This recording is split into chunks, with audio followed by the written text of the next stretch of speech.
I just have to see whatever I can do to, I can't see where you're. Oh, I'm sorry. No, how you're gonna, Okay. yeah, okay, Okay. go. Hello, Sun Prairie educators. Thank you for letting me take some time to speak with you today about our school district's curriculum mapping project. As you know, I'm Alice Murphy, the Assistant District Administrator of Instructional Programs. And we're going to work together today on advancing our curriculum mapping within our Build Your Own Curriculum system. As we begin our workshop today, what I'd like to do is help set the stage for our work together. As you know, our curriculum mapping project began about 2 years ago, and since that time there's been some heavy work that's happened. Sometimes it's been tedious and always very labor intensive, but I hope you continue to be encouraged as we move forward to know that it's very purposeful and very long term. I've watched groups of teachers working together with their curriculum leaders and doing some amazing things with our curriculum mapping. The goal for our work today is rather long term, and although it has a foreseeable end in sight, as you know, curriculum mapping is a dynamic project that never really stops. So together we want to agree that by June of 2013, we hope to have 75% of the courses that are offered currently in grades 6 through 12, and all of the courses that are offered in K-12, art, health, music, and physical education, developed in the Build Your Own Curriculum system with a curriculum map.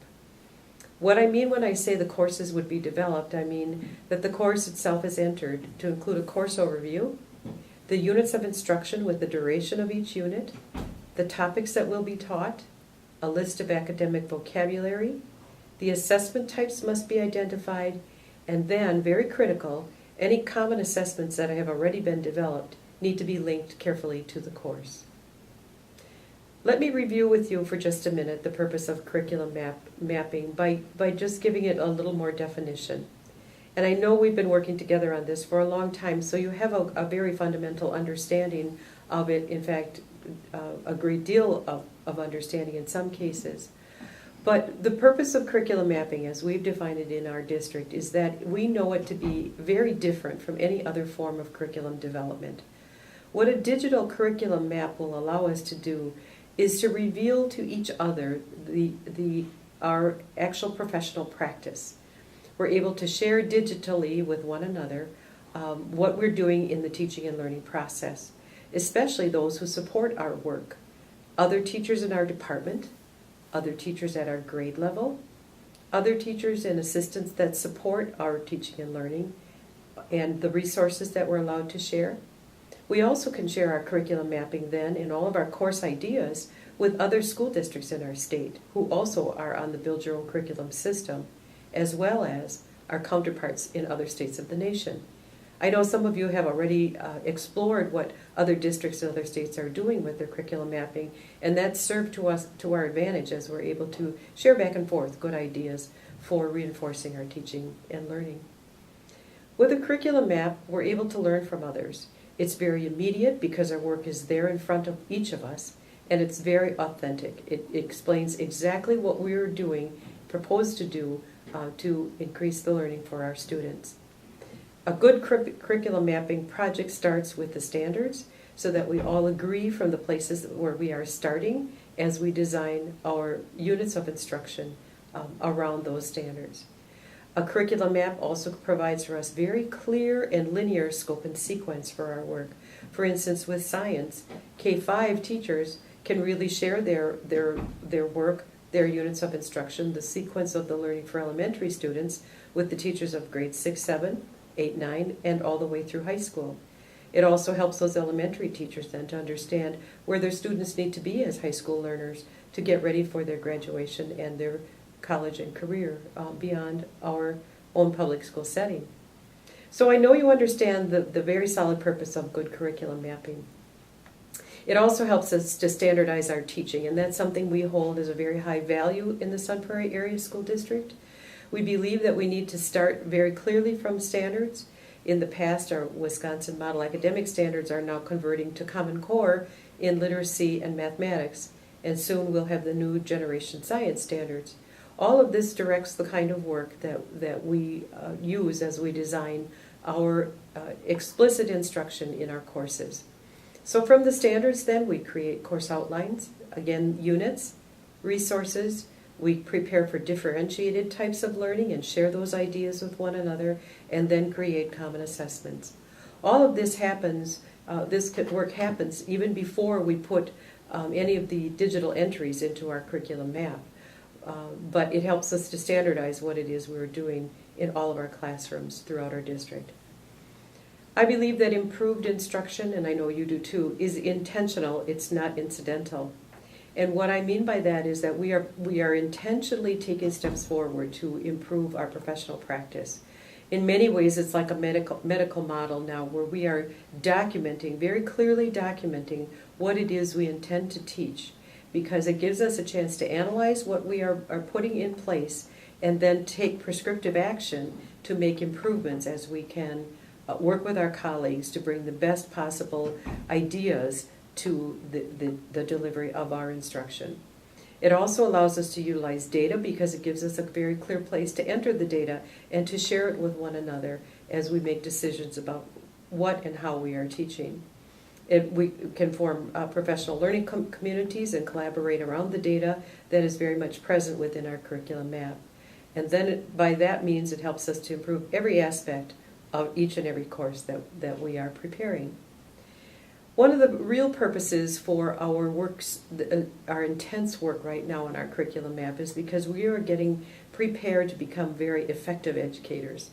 As we study the framework for teaching as designed by Charlotte Danielson and look at the domains of teaching and learning, we are very clear about the fact that domain 1, that helps us to become experts at planning and preparation of our instruction, very much anticipates a curriculum map.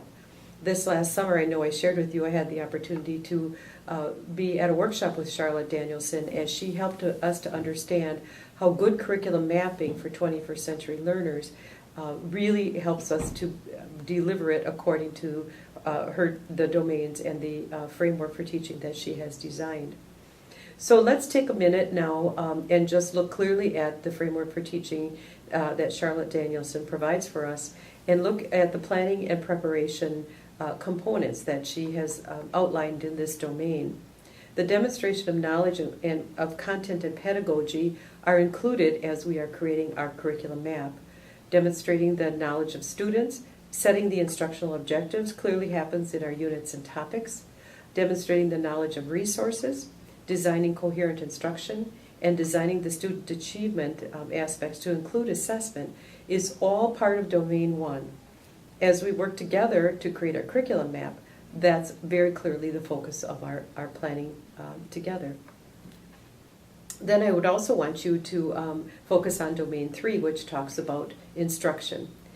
As we consider all of these aspects of this domain, such as communicating with students, using questioning and discussion techniques, engaging students in the learning, using assessment in our instruction, and demonstrating flexibility and responsiveness, can all be incorporated into the kind of units and resources and activities, learning activities and assessments that we are preparing as we work in teams and enter all in our curriculum map.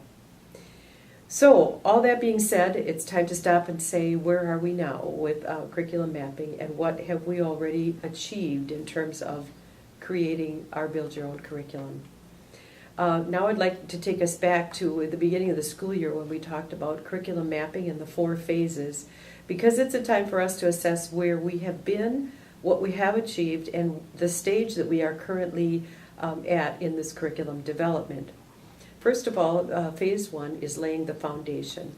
And I view that as the time that teachers have spent together, and I've watched you doing this, working in your content area groups or grade level groups, laying the foundation for what are the standards that we have before us now, what are the changes that have been made, and collaborating around how will our instruction transform from what we've been doing to what we need to do now.